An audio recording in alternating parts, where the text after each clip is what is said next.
Hello my dear students, how are you. ਬਹੁਤ ਸਵਾਗਤ ਹੈ ਤੁਹਾਡਾ ਮੇਰੇ channel let's learn with easy tricks 'ਤੇ। ਇਹ ਵੀਡੀਓ ਬੇਟਾ ਬਹੁਤ ਇੰਪੋਰਟੈਂਟ ਹੋਣ ਵਾਲੀ ਹੈ। ਕਿਉਂਕਿ ਸਭ ਦੇ ਮਨ ਦੇ ਵਿੱਚ ਸੀਗਾ ਕਿ ਸਾਡਾ ਬੇਸਲਾਈਨ ਪੇਪਰ ਹੋਣਾ ਹੈ, ਡੇਟ ਸ਼ੀਟ ਵੀ ਆ ਚੁੱਕੀ ਹੈ ਅਤੇ ਅਸੀਂ ਤਿਆਰੀ ਕਾਹਦੀ ਕਰਨੀ ਹੈ, ਕੀ ਸਿਲੇਬਸ ਹੈ। ਨਾਓ ਯੋਰ ਵੇਟ ਇਜ਼ ਓਵਰ ਬੇਟਾ, ਵੇਟ ਖਤਮ ਹੋ ਚੁੱਕੀ ਹੈ ਅਤੇ ਸਿਲੇਬਸ ਆਪਣਾ ਆ ਚੁੱਕਿਆ ਹੈ। ਤਾਂ ਆਓ ਆਪਾਂ ਸਿਲੇਬਸ ਅਤੇ ਇਸ ਦੀਆਂ ਇੰਸਟਰਕਸ਼ਨਸ ਸਭ ਪੜ੍ਹਦੇ ਹਾਂ। ਠੀਕ ਹੈ ਜੀ। 6th to 10th ਦੇਖੋ ਬੇਟਾ, ਜਿਹੜਾ ਤੁਹਾਡੇ ਪੇਪਰ ਹੋਣਗੇ ਮੈਥ ਦੇ MCQ ਕਿੰਨੇ ਹੋਣਗੇ, ਦੂਸਰੇ ਕੁਐਸਚਨ ਕਿੰਨੇ ਹੋਣਗੇ, ਕਿਸ ਟਾਈਪ ਦਾ ਪੇਪਰ ਪੈਟਰਨ ਹੈ, ਕੀ ਸਿਲੇਬਸ ਹੈ, ਕੱਲੀ ਗੱਲ ਨੂੰ ਬੇਟਾ ਸਟਾਰਟਿੰਗ ਤੋਂ ਲੈ ਕੇ ਐਂਡ ਤੱਕ ਧਿਆਨ ਨਾਲ ਸੁਣਨਾ। ਠੀਕ ਹੈ ਜੀ। ਫਿਰ ਉਸ ਦੇ ਅਕੋਰਡਿੰਗ ਹੀ ਆਪਾਂ ਤਿਆਰੀ ਕਰਾਂਗੇ ਜੀ। ਫਸਟ ਦੇਖੋ, there will be 15 questions in the test। तो ਜਿਹੜਾ ਤੁਹਾਡਾ ਟੈਸਟ ਹੋਣਾ ਬੇਟਾ ਜੀ, ਕਿੰਨੇ ਕੁਐਸਚਨਸ ਆਉਣੇ ਆ? 15। all will be in the form of MCQs। ਤੇ ਸਾਰੇ ਦੇ ਸਾਰੇ ਹੀ ਬੱਚੇ MCQs ਹੋਣਗੇ। ਇਹ ਕੁਐਸਚਨਸ ਮਤਲਬ 4 ਤੁਹਾਨੂੰ ਆਨਸਰਸ ਆਏ ਹੋਣਗੇ, ਤੁਸੀਂ ਇੱਕ ਟਿਕ ਕਰਨਾ ਹੋਊਗਾ। all questions are compulsory। ਤਾਂ ਜਿਹੜੇ ਸਾਰੇ ਕੁਐਸਚਨਸ ਨੇ ਕੰਪਲਸਰੀ ਨੇ। ਤਾਂ ਮੇਨ ਇਹਦੇ ਵਿੱਚ ਆਪਾਂ ਕੀ ਦੇਖਿਆ? Total 15 questions, all are in the form of MCQs and all are compulsory। Question 1 to 10 will be of 1 mark each and question 11 to 15 will be of 2 mark each।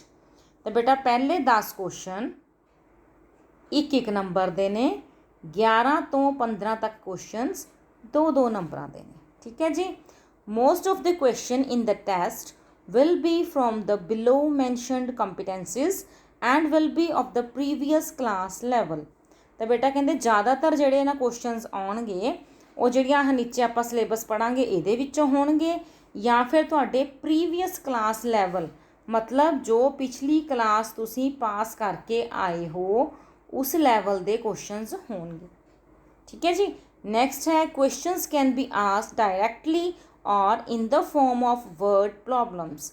ਤਾਂ ਕਹਿੰਦੇ ਜਿਹੜੇ ਕੁਐਸਚਨਸ ਨੇ ਬੇਟਾ ਜਾਂ ਤਾਂ ਤੁਹਾਨੂੰ ਡਾਇਰੈਕਟਲੀ ਪੁੱਛੇ ਜਾਣਗੇ ਕਿ ਹਾਂਜੀ ਦੱਸੋ ਜੀ 2/3 + 1/5 ਕਿੰਨਾ, ਜਾਂ ਫਿਰ ਉਹ ਇਨ ਦ ਫੋਰਮ ਆਫ ਵਰਡ ਪ੍ਰੋਬਲਮਸ ਮਤਲਬ ਤੁਹਾਨੂੰ ਇੱਕ ਰਕਮ ਸਟੇਟਮੈਂਟ ਬਣਾ ਕੇ ਦਿੱਤੀ ਹੋ ਸਕਦੀ ਹੈ ਕਿ ਰਾਮ ਨੇ ਕੇਕ ਦਾ 2/3 ਹਿੱਸਾ ਖਾਇਆ, ਗੀਤਾ ਨੇ ਕੇਕ ਦਾ 1/5 ਹਿੱਸਾ ਖਾਇਆ, ਦੱਸੋ ਦੋਨਾਂ ਨੇ ਕਿੰਨਾ ਹਿੱਸਾ ਖਾਇਆ। ਠੀਕ ਹੈ। ਤਾਂ ਇੱਦਾਂ ਦੇ ਕੁਐਸਚਨ ਵੀ ਹੋ ਸਕਦੇ ਨੇ। ਤਾਂ ਆਪਾਂ ਹੁਣ ਦੇਖਦੇ ਹਾਂ ਕਿ ਕੀ ਆ ਸਕਦਾ। 6ਵੀਂ ਵਾਲਿਓ, ਛੋਟੇ ਜਿਹੇ ਪਿਆਰੇ ਬੱਚਿਓ, ਧਿਆਨ ਨਾਲ ਆਪਣਾ ਸਿਲੇਬਸ ਸੁਣੋ। 6th class basic operations on whole numbers. Whole number ਬੇਟਾ ਪੰਜਾਬੀ 'ਚ ਆਪਾਂ ਇਹਨੂੰ ਕਹਿੰਦੇ ਹੁੰਦੇ ਆ ਪੂਰਨ ਸੰਖਿਆਵਾਂ।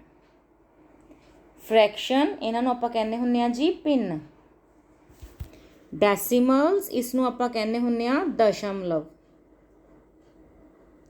ਪਰਸੈਂਟੇਜ ਪ੍ਰਤੀਸ਼ਤ।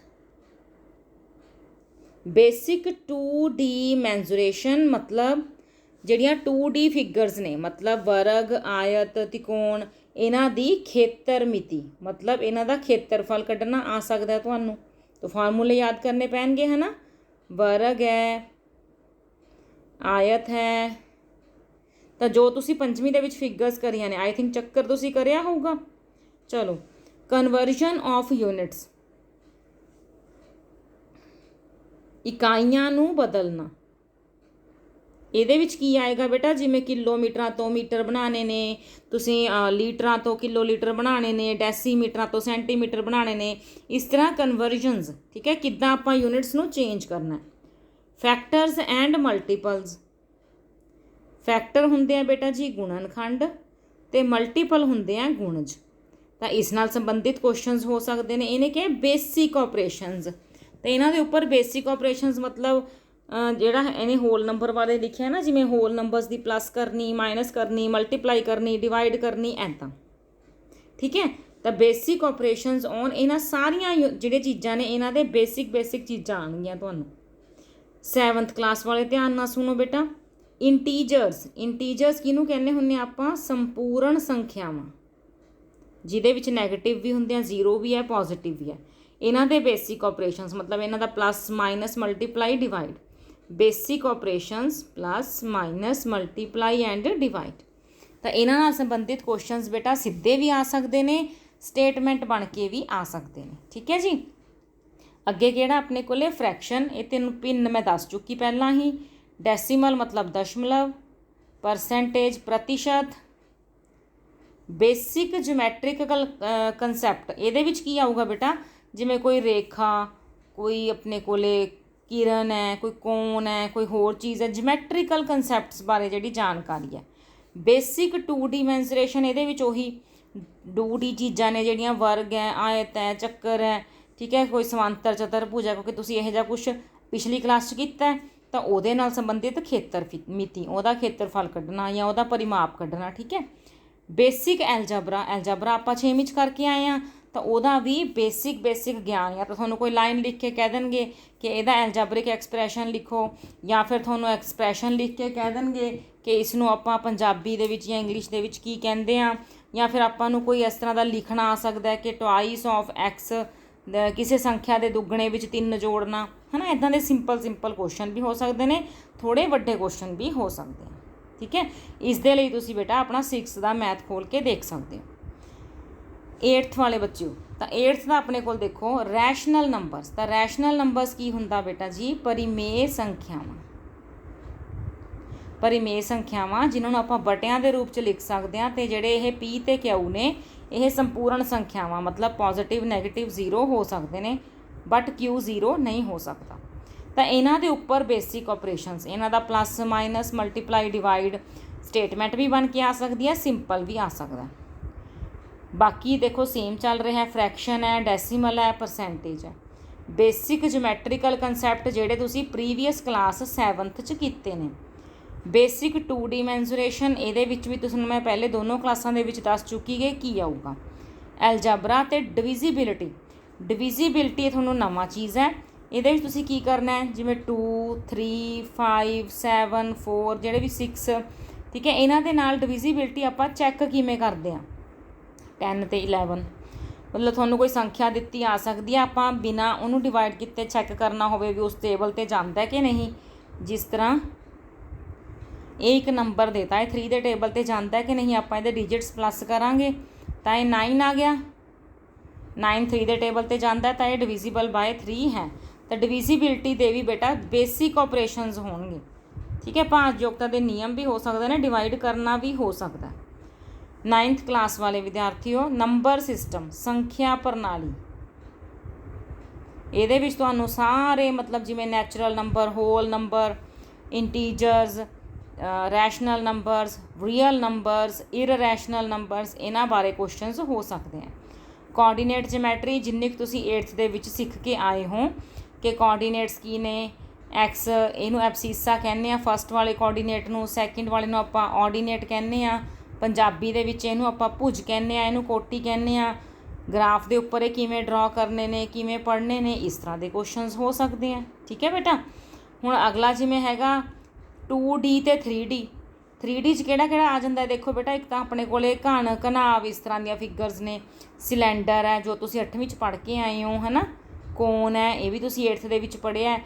इस तरह दियां फिगर्स दी खेतर मिति, खेत्रफल ते परिमाप पता करना। प्रोबेबिलिटी बेटा तुसीं 8th दे विच भी कीता है, 7th दे विच इसकी आपां शुरुआत कीती सी। संभावना, इस दे बारे भी तुहानूं बेसिक गलत चीज़ां जिहड़ियां बेसिक क्वेश्चनस बन के आ सकते हैं। डाटा हैंडलिंग, अंकड़ा विज्ञान, ये आप 8वीं च भी पूरा चैप्टर किया सी, तुसीं उत्थों भी देख सकते हो।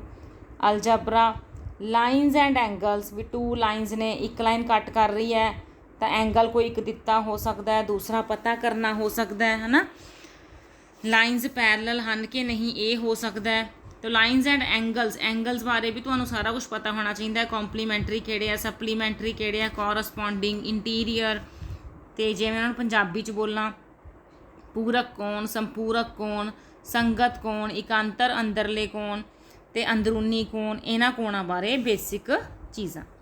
कोआर्डीलेटरल दियां प्रॉपर्टीज़, कोआर्डीलेटरल तो हुण बहुत सारियां हुंदियां ने, वर्ग है, आयत है, समांतर है, समलंब है, तो इन्हां सारियां दियां बेटा तुहानूं प्रॉपर्टीज़ पता होणियां चाहीदियां कि जे वर्ग है तो उहदियां की प्रॉपर्टीज़ ने, सारियां साइड्स इक्वल ने, सारे एंगल 90 ने, है ना, डायगनल्स इक्वल ने, तो ऐदां दे तुहानूं ये बेसिक चीज़ां पता होणियां चाहीदियां ने। क्लास 10th बेटा नंबर सिस्टम सेम 9th की तरह तुसी 9th च पढ़ के आए हो। कोआर्डीनेट जमैट्री भी तुसी 9th दे विच करके आए हो, बेसिक चीज़ां उन्हां दियां। खेतर मिति भी बेटा आपां सारे दे सारे फार्मूले 9th दे विच याद कीते हुए हैं। सिलेंडर, कोन, गोला, अर्ध गोला है ना, घन, घनाव, ये सारे आपां करके आए हुए हैं बेटा, उन्हां दी ही तुसी रिवीजन कर लैनी है। ठीक है जी। संभावना क्योंकि 9th दे विच यह पूरा चैप्टर सी। डाटा हैंडलिंग तुसी इत्थे भी कीती है, 8वीं च भी कीती है। अलजबरा भी आपां 7th तो शुरू किया होया। जमैट्री 7, 6, 7 तो शुरू की हुई है। स्टैटिस्टिक्स ये की आ जाता बेटा, स्टैटिस्टिक्स दे विच आपां ने अंकड़े, मध्यमान, मध्यिका, बौलक, अंकड़ियां दे मिलान चिन्ह लगा के बारंबारता लिखनी, ग्राफ बनाने या ग्राफ पढ़ने। प्रोबेबिलिटी बेटा तुसी 9th च भी की है, 8th च भी की है, 7th दे विच आपां इसदी शुरुआत की सी। तो इन्हां सारे जिहड़े चैप्टर्स के नाम बोले ने, इन्हां दी बेटा बेसिक चीज़ां तुहानूं आउणगीआं, छोटे छोटे क्वेश्चन बन के। जिवें आपां थोड़ा जिहा अंदाज़ा लगाइए कि तुहानूं एक सिलेंडर बनया हो सकदा, जिस तरह ये 2D 3D फिगर्स की खेतर मिति है, तुहानूं R दित्ती हो सकती है, H दित्ती हो सकती है, तो क्या हो सकता है कि इसका टोटल सरफेस एरिया कितना है, जिवें 2 नंबर का क्वेश्चन है, कर्वड सरफेस एरिया या वॉल्यूम उसका, है ना। तो इस तरह की चीज़ां हो सकदियां ने। लाइनस एंड एंगल्स दे विच जिस तरह अपने को इदा फिगर बनी हुई है भी इत्थे 110 डिग्री का एंगल है, तो इत्थे कोई एंगल बनया हो सकता है 70, तो पूछया हो सकता है भी की M ते N पैरल है। आपां देखांगे भी ये आल्टरनेट इंटीरियर जिहड़े एंगल ने बराबर तो है नहीं गे, तो इस करके ये लाइनस जिहड़ियां ने वो पैरल नहीं हैगियां। तो इस तरह दी चीज़ां आ सकदियां ने। ठीक है बेटा। तो ये जिहड़ा तुहाडा सिलेबस है, ये तुसी पिछली क्लास दे बुक विचों थोड़ा प्रीवियस जिहड़ी क्लास पास करके आए हो, 8वीं दी हो तो 7वीं का मैथ, 7वीं दी हो तो 6वीं का मैथ, है ना। तो उस तो भी तुसी अपनी तैयारी कर सकते हो, रिवाइज़ कर सकते हो। छोटे छोटे क्वेश्चनस बेटा ये विच आने आपां नूं 10 क्वेश्चनस तुहानूं मैं दस्सिया सी 1-1 नंबर दे, ते 11 तो 15 तक क्वेश्चनस 2-2 नंबर। तो बेटा हुण तुहानूं सिलेबस पता लग चुकिया, तो इस तरह हिसाब नाल इस नूं पढ़ के अपने सिलेबस की तैयारी शुरू कर दिओ। ठीक है जी। बेस्ट ऑफ लक बेटा। बाय बच्चे।